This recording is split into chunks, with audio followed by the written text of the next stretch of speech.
say to you, Eleanor, you go back a long way. Mm-hmm. In fact, you go back to Paducah Junior College. Then you'll begin your response by saying, my beginning with the college was with Paducah Junior College, and I came to stay 2 weeks, and I stayed 32 years. Mm-hmm. Mm-hmm. And then talk about those early years Mm-hmm. downtown. Talk about the faculty, the family of how and what dean's role was, and how small you were, so you wore all these hats. And I'll just prompt you along Yeah. as you talk about that. Okay. I'll do the best I can. Well, we're not. I mean, Andrew was hilarious, and we had to keep telling him to pull his jacket together, and he was demonstrative. So Yeah. this Remember how I had to do a television program every semester no, for WPSD TV you did a television program. every year. Oh, what's her name? Johanna Comisac? Yeah, Johanna Comisac would call me, or I'd call her, and we'd make a date. The last one I did was out under the trees in front of the administration building. And what was the focus? Tell us about this. I didn't remember this. Tell us about your television career. Well, every semester, I told about the courses that were being given, and they were on television. Television was part of our advertising, free advertising. And Johanna Comisac would come, and we would do I don't know how many minutes of television telling what was being offered that semester and asking people if they were interested to please come and sign up, so forth. Yeah, I did that every semester. This college has always been on the front line as far as using technology, even in advertising.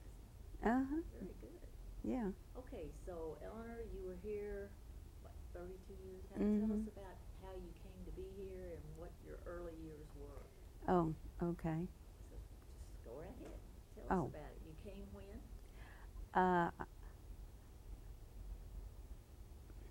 I started at PJC, which was Paducah Junior College,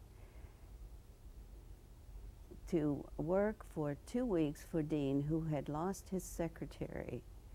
And he had asked me to go and, if I could, be his secretary. And I had not worked in years. And I said, well, I really don't think I can do that, but I'll come until you can find somebody. And 32 years later, I was the coordinator of continuing education and community service. In the meanwhile, I was 13 years secretary to the dean, and he was one of the most well-educated, finest people I think I have ever known. If it weren't for Dean Matheson, we would not be on Blandville Road. He was a go-getter. He went door to door when he first came to get students, and the college actually started with 11 men in the 1930s, 1932, during the Depression, because the children here were not very wealthy. And he felt, these 11 men felt that there should be some further education for children here graduating from high school. And these 11 men got the money together. They started Paducah Junior College. It was a city college, and they recruited professors from Chicago, from all over the country, who were out of work, but they were mostly had doctorates. They were excellent teachers. And when we were first down there, I don't really remember how many teachers we had, but they were all excellent teachers. And the building itself started out as a YMCA. And the small house that it was in originally, the physics lab was up on the 3rd floor of this house, and the fire escape was a rope out the window. They built a brick building with classrooms in it. But when they took over the house, they also inherited a swimming pool and a gymnasium, which is still part of the Broadway Methodist Church.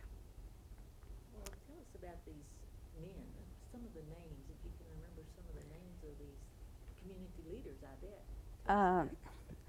Gov Rosenthal, Govriel Rosenthal was one of the main instigators of this, and his son is still a very great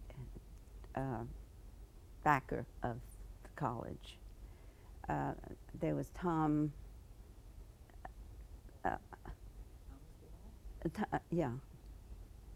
Tom Waller, Tom Waller, and R.U. Bell, and Mr. Trevathan. I can't really. Mr. Trevathan was not one of the original ones. I should have researched it. Some of those, but that's fine. I just yeah. want to get a feel for community leaders, I guess. They were community leaders, definitely, and they started the college. Dean did not come until 1934, I believe. And as I said, he was such a wonderful man, and having worked for him for 13 years, it was the happiest years of my life were at Paducah Junior College. Not that I didn't enjoy coming out here to the new campus. That was another big story of getting the new campus. And as I said, if it weren't for Dean Matheson, we would not have it. Well, tell us about the decision to come to Blandville. I'm sure there were other places. There were several different places that were scanned to see about moving, because we were so crowded down there. The last year we were down there, we had over 800 students. And I might add that some of the students that we have, and quite a few of the students, were GIs from the Korean War, and they were there on the GI Bill.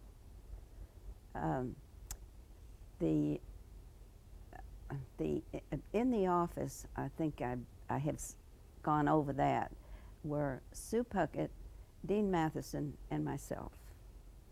And Sue and I was Dean's secretary, such as it was, and a general flunky, and so was Sue. She had just graduated from PJC, and she she was the bookkeeper, and I think I've already said that Richard Price was the registrar, but I kept all the records. And so they were offered this Blandville Road property, and it was, I think, I shouldn't quote something that I'm not sure of, I think it was $10,000 was paid for just the administration building. And then Waller Hall, which was the science building, was built with, to be named for Tom Waller. Rosenthal Hall was named for Gov Rosenthal. And those were the only two buildings until we went with the University of Kentucky. Now, what about, as you talk about coming out here and the decision to come out here, that was a major decision, moving the campus. But what about the major decision of moving from a city college to a county college? Talk to us about how it, the name was Paducah Junior College, and that was city supported, right? Yes, city supported, and private donations mostly. Okay, so yeah. If you would just phrase that Paducah Junior College was a city college and private donations, and then just bring it forward. Paducah Junior College was privately funded and was part of the city, and when when it got to be too crowded, they decided that they were going to have to move, and so they surveyed several different areas, and then they were offered the well, can't think of his name, the Carson property, and moved out here. The move was traumatic. And in the meanwhile, downtown, Royce Gregory came on board, and he was the general manager, and he was the one that was in charge of the moving from downtown out to Blandville Road. I can imagine. Just tell us, what are some of the logistical things? Tell us about Oh, that. just trying to decide what to do with the property was a big deal. And then to be able to get these buildings, before we moved from down there, the county came into the funding, and that was a ballot that was given to the people of Paducah to decide if the county wanted to come in to the funding, which they did, and of course that helped in the moving as far as the money was concerned. Well, just the logistics of it. How did they decide when to move? When was the move? Was it done in the summer months? It was done, the buildings were supposed to be built, and we were supposed to get in the 1st of September, the beginning of the semester. But we didn't get in until October because, as you know, no matter what you do, buildings are never done when they're supposed to be. So we did get in October of 1964. In 1968, the board decided to go with the University of Kentucky.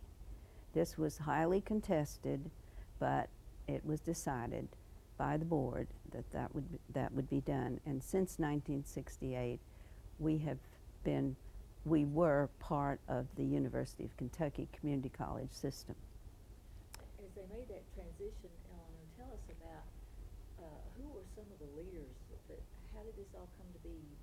UK, I think at one point you told me George Crounce was the prime mover of getting the change to the University of Kentucky. And tell us why he thought that was necessary. What was the background on that decision? Well, we had any number of experts come in and do all kinds of surveys, and none of them wanted us to give up our autocracy.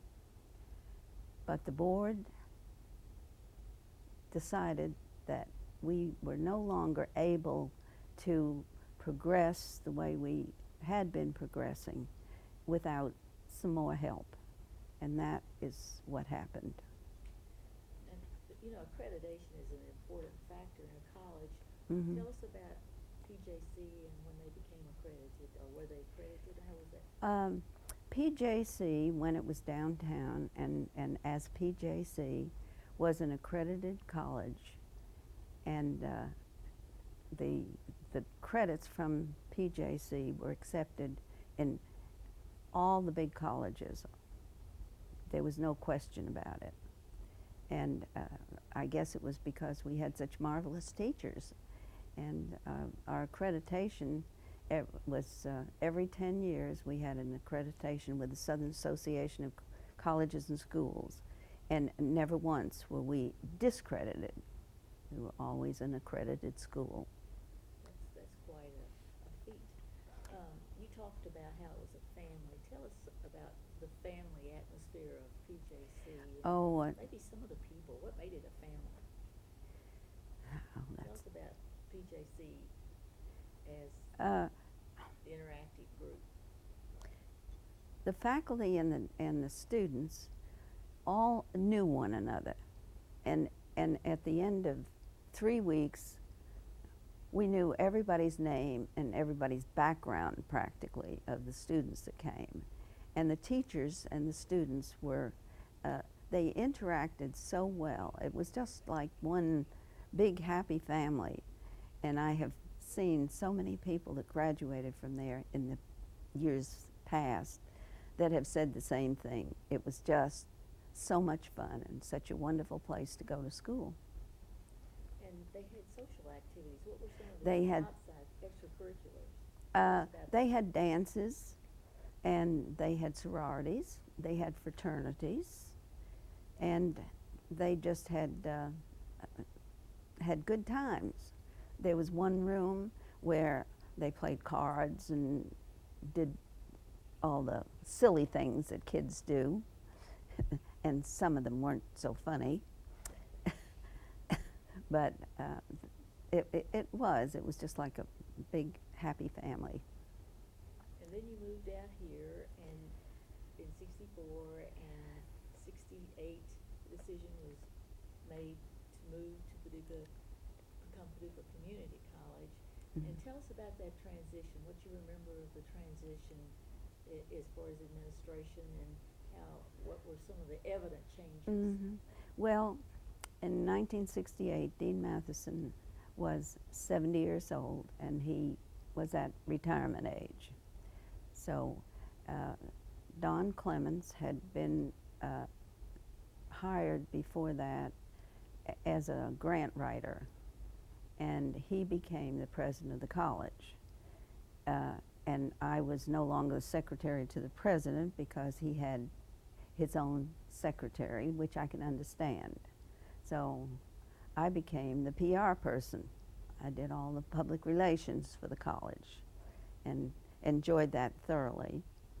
And then John Cromwell had started the community service programs, they called them then.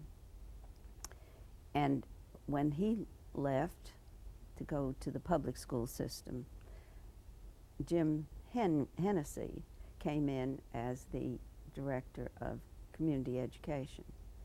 And when he became the academic dean, I had been his executive secretary, and I became the coordinator of community and continuing education, and I held that position for 7 years before I retired. So tell us about some of the courses, and I know you had some first. Just tell us about your career there. I think one of the main things that we did, which really helped the city of Paducah, was, and I say I, introduced hospice to the city of Paducah by having a young lady from the University of Kentucky that I had become acquainted with. She had been with Kubler-Ross in England, and I asked her if she would come down and do some seminars for our program, and she did, and that led to classes for people who would be interested in hospice, which led to what we have now, which is one of the biggest hospice programs in the state, I guess, and it has become very popular. The other thing I did was introduce the first engineering course from the University of Kentucky. The American Society for Mechanical Engineers, at that time, they had to do continuing education courses like doctors did, nurses did. Well, the ASME wanted to have continuing education courses for engineers in the Paducah area. And I would go down to the, I call it A111, in the Rosenthal Hall, and I would get the University of Kentucky on the telephone and get connected with their television, turn our television on down here, and me on the telephone and the television, and they would have an hour's program. And that was the introduction of engineering courses here in Paducah. There were a lot of firsts I knew that you'd been a part of. I guess a first for Paducah Junior College, soon to be Paducah Community College, was, and it was, I guess, the basketball program. Talk to us about Sonny Hawes and the basketball program when he came and. Oh, Sonny first came downtown. Now, excuse me, but start with the basketball program so that the audience will know what you're talking about. The basketball program was a big thing at PJC, and Sonny Hawes was the coach. He was not the coach when I first went there, but he became the coach. And they eventually won the national championship in junior college basketball. There were no community colleges in those days. They were all junior colleges, and some of them were privately owned, some of them were connected with church organizations. But he was such a great fellow. Everybody just loved Sonny. And he did come out to PJC. And also, they had a big, marvelous baseball team. And Dean was the manager, or the coach of the baseball team.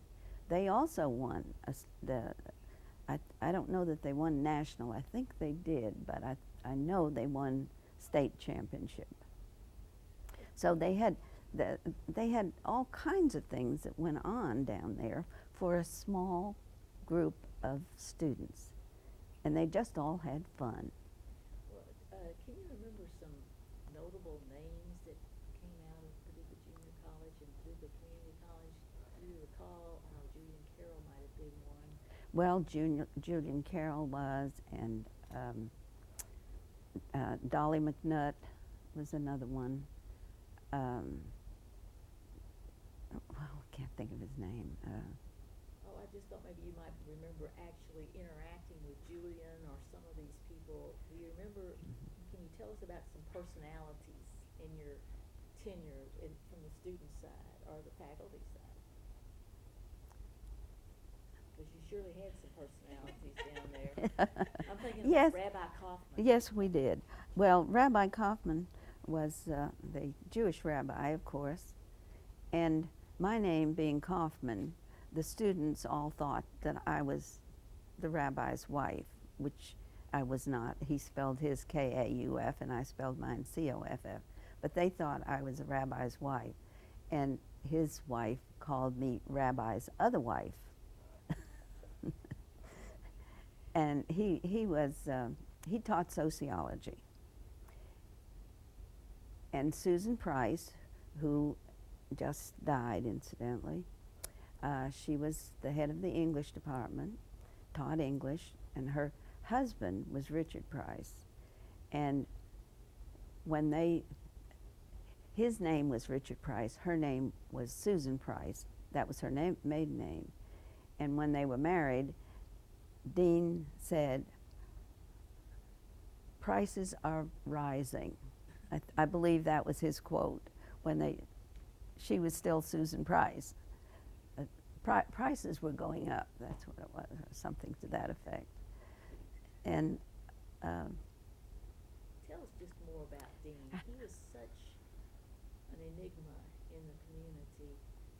Just, I understand he was a very capable individual in many areas, but now his background, what was his background? He got his PhD in... He got his PhD at Peabody in Nashville. He did not have his PhD when he came, but he was from Virginia. Okay, now let's go back and just say, let's talk, Dean Matheson. Use those words when you refer to him. Dean Matheson had the most wonderful sense of humor. He was dearly loved by all the students, and everybody called him Dean. didn't make any difference whether you were the lowest peon or the highest person in town. They all called him Dean. I'm not sure where he got that name, but I think it was just because he was the head of the school. And I don't believe he had that name before he came. But he, oh, I wish I could remember something. He was so well educated and so knowledgeable about any subject that you could talk on or ask him a question about. He would be able to tell you truthfully the answers. He just was an extremely knowledgeable man. Okay, now listen. But in the community, I don't think he was ever given his actual due as the person that he was, nor what he did for the community. Talk to us about his retirement. He was old enough to retire. Yes. Mm-hmm. When we joined the university. Now, start with, Dean didn't retire at 70. He went on to. Oh, Dean didn't retire at 70. He went on to be a consultant with the University of Kentucky on community education. And he did that for quite a few years before he finally had to retire for his own health. But he just, to me, he was never really appreciated as much as he should have been. He was an enigma, as I said, he was just an enigma. Everybody knew him. You know, One funny thing about Dean was, one of his expressions was, somebody would call and they would tell me that they wanted Dean to make a speech or something, and I'd tell him, oh yes, yeah, I'll do that. That was 2 or 3 months ahead. And he said, I'll tell anybody I can do something 2 or 3 months ahead, but when the time comes, I'm really not sure I want to do it. Or words to that effect. Well, and he was, I must say, as his secretary, he was inclined to be a procrastinator. But he was a wonderful executive. He was quite successful in what he was about. Yes. As you think about people who went to the college and then went to PJC or PCC, there were several, like we talked about Sue Puckett, Mm-hmm. became a part of the college. In your tenure with the college, can you remember others that, did Phyllis Williams or Phyllis Stewart, did she go to PJC? I don't think so. I don't know. Did, didn't Son? Didn't Larry? Larry did, yes. Yeah. But that was not PJC. No, that was PCC. Yeah. Can you think, as you think about your 32 years, I know you have fond memories of Dean. Are there other things about your time with the college that are just particularly fond memories, like basketball situation when they won the national championship? Can you remember, are there things that stand out in your memory as things that just made your time here most enjoyable?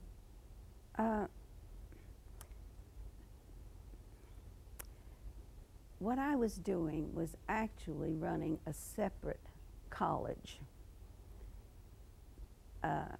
Every semester I had as many as 30 classes, 10 or 12 seminars, workshops, continuing education courses, et cetera, et cetera.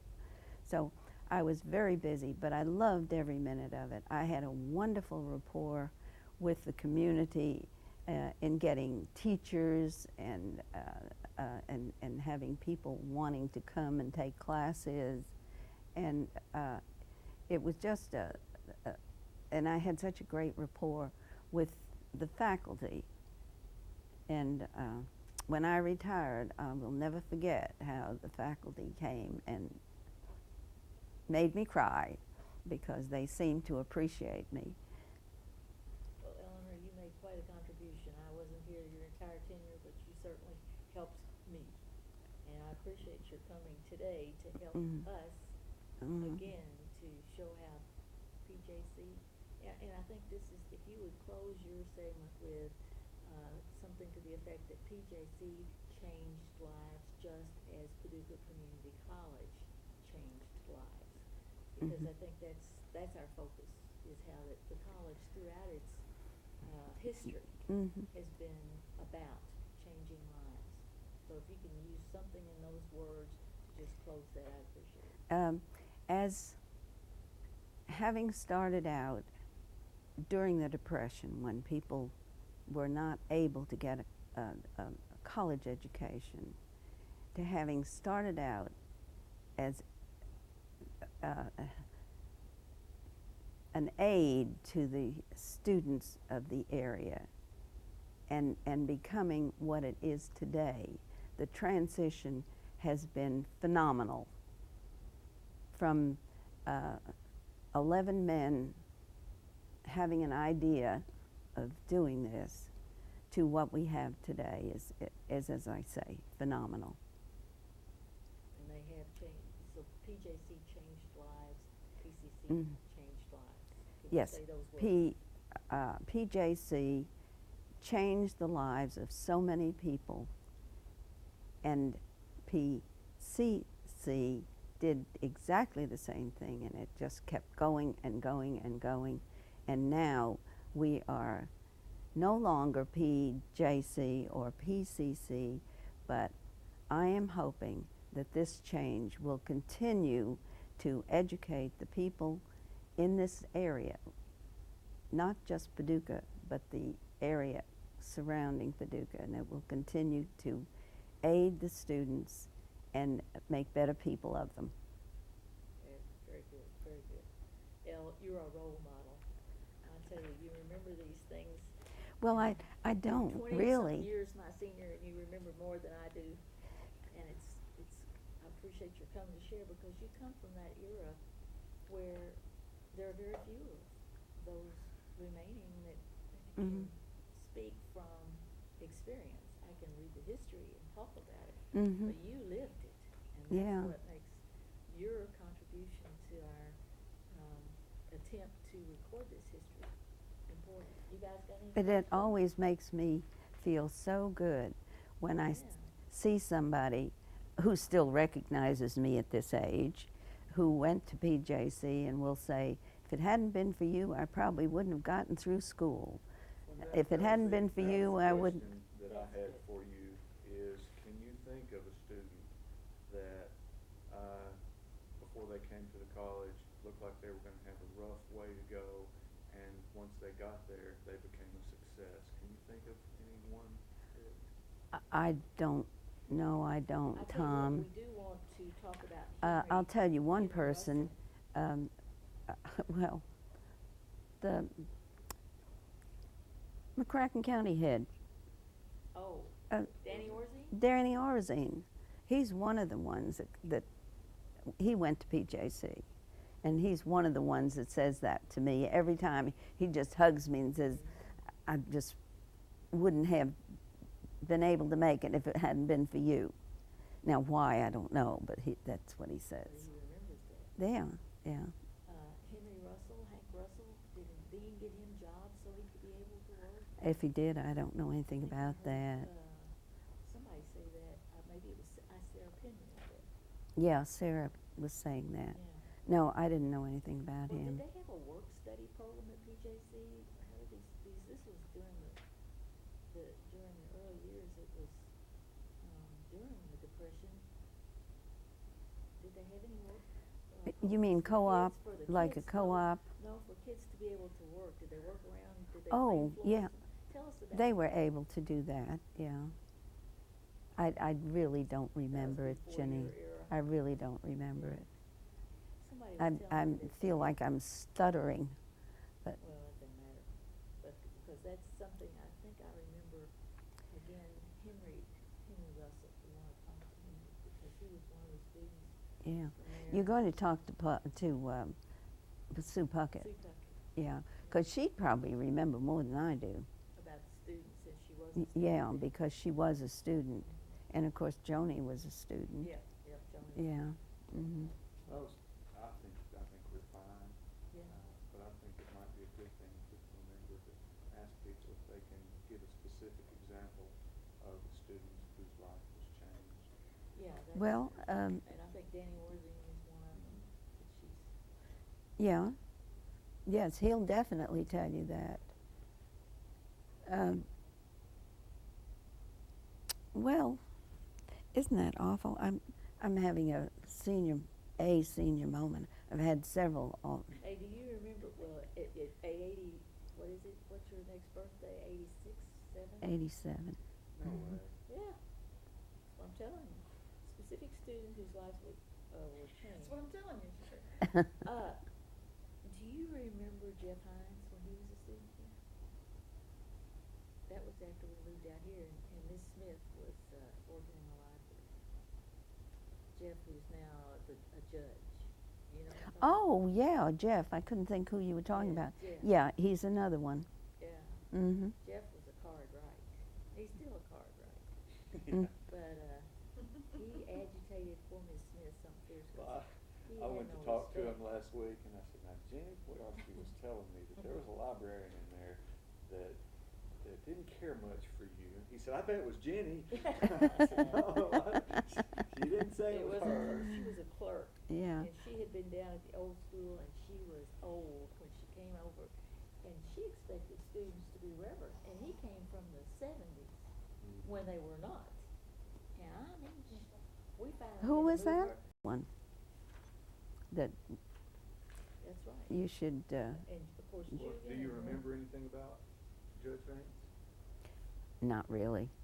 No. No, I He's been don't. gone from this area. I mean, a very long he. time. I don't think so. I don't remember the What name. about, well, we know Jones did. Do you Yeah. remember Sarah Fuller when she was a student at PJC? Sarah Fuller, she was Mm, Sarah Reynolds, her dad had yeah. Reynolds Frame Shop. Yeah. I don't remember that well.